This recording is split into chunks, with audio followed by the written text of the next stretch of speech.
नमस्कार, आप देख रहे हैं राजधानी न्यूज और मैं हूं विकी। बुलेटिन में सबसे पहले एक नजर हेडलाइंस पर। गृह मंत्री उमाशंकर गुप्ता ने माता मंदिर से निकाली विकास यात्रा।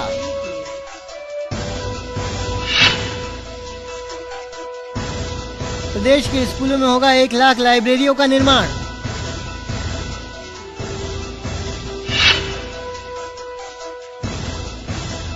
और ठंडी हवाएं बदल रही हैं राजधानी का मौसम।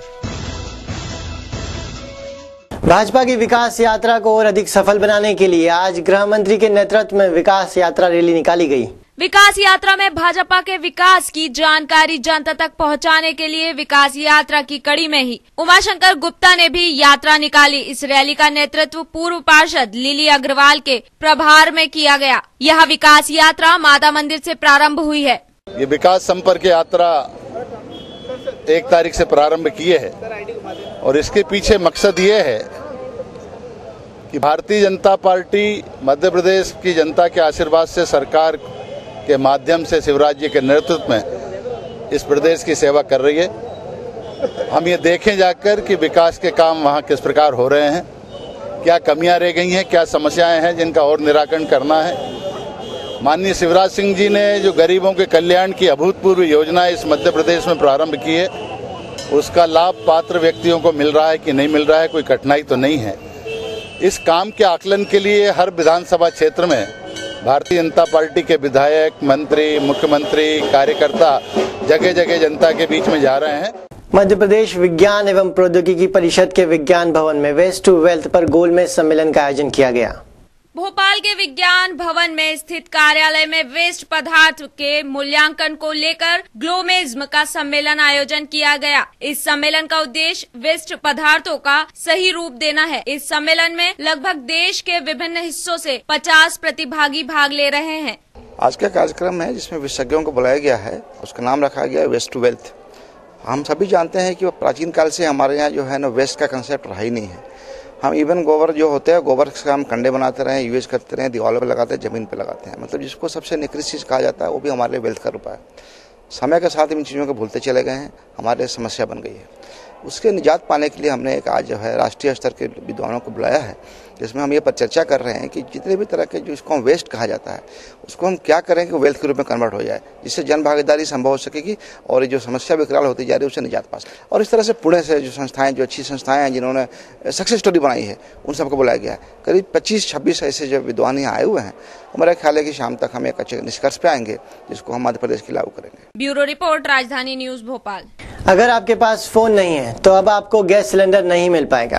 कालाबाजारी रोकने के उद्देश्य से जिला प्रशासन ने एक नई स्कीम के तहत फोन पर बुकिंग की योजना शुरू की, लेकिन ये योजना लोगों के लिए जी का जंजाल बन गई है। ये गलत है एक प्रकार। किसी पे अगर फोन नहीं तो क्या करेगा सामने वाला, नंबर लगा के लिए दिक्कत हो रही है। दिक्कत है, घर की परेशानी है, कोई बीमार हो, कोई घर में ना हो, हम ड्यूटी पे जाने वाले आदमी, और गैस खत्म हो गई तो दिक्कत ही तो है एक प्रकार की। इस योजना से त्रस्त लोगों का कहना है कि अगर फोन नहीं तो गैस नहीं दी जाएगी। लोगों का कहना है कि महिलाएं तो फोन नहीं कर पाती हैं, जो महिलाएं फोन नहीं लगा पाती हैं उन्हें सिलेंडर नहीं मिलेगा। अब ऐसे में सिलेंडर की कालाबाजारी बढ़ने में कहीं न कहीं भारी वृद्धि हो गई है। यही मानते कि बहुत ही दिक्कत होती है सिलेंडर लाने के अंदर, क्योंकि हमारे घर में महिला है, क्यों कोई फोन उठाए या उनका फोन चलाने नहीं आता है तो कोई फोन करे तो सिलेंडर हम लोग खुद यहाँ पर लेने के लिए आते। सिलेंडर घरेलू गैस उपभोक्ताओं से जब हमने इस संबंध में बात करी तो उनका कहना यह था कि फोन नहीं तो सिलेंडर नहीं। अब जिन लोगों के पास फोन नहीं है और जो फोन चलाने जानते, क्या उनको गैस सिलेंडर नहीं मिलेगा? सरकार की ये कैसी नीति है? कैमरामैन मनीष के साथ विनोद तिवारी, राजधानी न्यूज भोपाल। 23 फरवरी को नहीं खुलेंगे सिनेमाघर। फिल्म उद्योग की इस हड़ताल के अनुसार देश भर के सिनेमाघरों में फिल्म नहीं दिखाई जाएगी और न ही शूटिंग की जाएगी। फिल्मों पर सेवा कर लगाने के प्रस्ताव के विरोध में फिल्म फेडरेशन ऑफ इंडिया ने 23 फरवरी को देशव्यापी हड़ताल पर जाने की घोषणा की है। सूत्रों के अनुसार निर्माताओं की अन्य संस्थाएं फिल्म प्रोडक्शन गिल्ड जहां अनिश्चितकालीन हड़ताल का रुख कर रही हैं, वहीं एफएफआई ने 1 दिन की हड़ताल का फैसला किया है। एफएफआई के मुताबिक केंद्र सरकार ने फिल्म निर्माताओं पर 10.3% सेवा कर का प्रस्ताव रखा है, जिससे फिल्मों की लागत बढ़ेगी और बजट पूरी तरह से गड़बड़ा जाएगा। इसके चलते मजबूरन इस हड़ताल की घोषणा की गई। मध्य प्रदेश लोक सेवा आयोग ने राज्य सेवा परीक्षा 2009 के अंतिम परिणाम घोषित कर दिए हैं। आयोग से मिली जानकारी के मुताबिक दतिया निवासी नमः शिवाय अटजारिया को प्रथम स्थान मिला। डिप्टी कलेक्टर के लिए इनका चयन हुआ। वहीं रायसेन जिले के सिलवानी से इंदौर आए रोशन राय को 14वां स्थान मिला। वे वर्ष 2000 में राज्य सेवा परीक्षा की तैयारी कर रहे थे। इसके साथ ही 5 से 20 दिसंबर 2011 तक चले साक्षरताकार के बाद 376 पदों के लिए चयन सूची जारी की गई है। इसके साथ एक बार फिर देश का भविष्य तैयार होकर आ गया है। अब देखना यह है कि नई युवा पीढ़ी किस प्रकार से अपना काम करती है। डेस्क रिपोर्ट, राजधानी न्यूज, भोपाल। लोक सेवा गारंटी योजना में शामिल होंगे लाइसेंस और वाहनों के रजिस्ट्रेशन। 15 दिन में तैयार किया जाएगा परमानेंट लाइसेंस। अब लाइसेंस बनाने के लिए लंबे समय का इंतजार खत्म हो गया है और क्षेत्रीय कार्यालय को आपके वाहन का रजिस्ट्रेशन भी 1 महीने में करना होगा। परिवहन विभाग के प्रमुख सचिव ओटोनी डिशा ने गुरुवार प्रशासन अकादमी में आयोजित क्षेत्रीय घोषणा की कि दोनों सेवाओं को लोक सेवा गारंटी योजना में शामिल करने का सुझाव दिया गया। इसके साथ अब आरटीओ शनिवार रविवार का बहाना भी नहीं कर पाएगा और न ही किसी को छुट्टी मिलेगी। सभी कर्मचारी अपने जिले व कार्यालय के कर्मचारियों के साथ सड़क पर उतर के और विभाग का राजस्व बढ़ाने में सहयोग दें। उन्होंने कहा कि चतुर्थी श्रेणी कर्मचारी से लेकर आरटीओ तक सभी विभाग का राजस्व बढ़ाना होगा। डेस्क रिपोर्ट, राजधानी न्यूज, भोपाल। निःशुल्क शिक्षा अधिनियम के अंतर्गत प्रदेश के लगभग 1 लाख स्कूलों में लाइब्रेरी तैयार की जाएगी।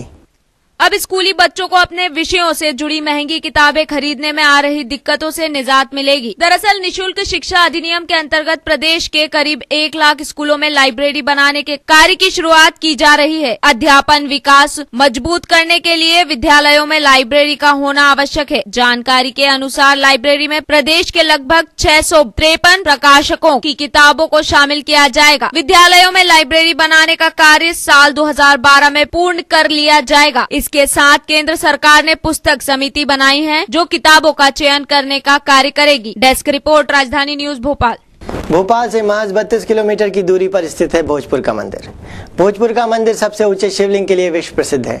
आइए आपको इसकी विशेषताओं से अवगत कराते हैं। 22 फीट ऊंचा इस शिवलिंग दुनिया का सबसे ऊंचा और विशालतम शिवलिंग है। इस मंदिर की पहली विशेषता यह है कि शिवलिंग एक पत्थर से बना है। मंदिर की दूसरी खास बात यह है कि मंदिर के पृष्ठ भाग में एक ढलान है जिसका उपयोग निर्माणाधीन मंदिर के समय विशाल पत्थरों को ढोने के लिए किया गया था। विश्व भर में कहीं भी पत्थर के विशाल अवयवों को संरचना के ऊपर तक पहुँचाने के लिए ऐसी प्राचीन भव्य निर्माण तकनीक उपलब्ध नहीं है। इस अद्वितीय मंदिर की तीसरी विशेषता यह है कि इसके अतिरिक्त भूविन्यास स्तंभ, शिखर एवं कलश चट्टानों की सतह पर आशुलेख की तरह उत्कीर्ण नहीं किए हुए हैं। मंदिर की चौथी विशेषता यह है कि किन्हीं अज्ञात कारणवश इस मंदिर का निर्माण अपूर्ण रहा। आज तक ये मंदिर पूरी तरह बनकर तैयार नहीं हुआ। आप यहाँ जाएंगे तो ऐसा लगेगा कि इस मंदिर का निर्माण कार्य चल रहा है। भोजपुर शिव मंदिर की 5वीं विशेषता 40 फीट ऊंचाई वाले 4 स्तंभ हैं। गर्भगृह की अपूर्ण छत 40 फीट ऊंचे विशालकाय 4 स्तंभों पर टिकी हुई है। इस मंदिर की कलाकृति भी अद्वितीय है। जानकारी के अनुसार इस अद्वितीय मंदिर का निर्माण मध्य भारत के परमार वंश के राजा भोजदेव ने करवाया था। डेस्क रिपोर्ट, राजधानी न्यूज, भोपाल।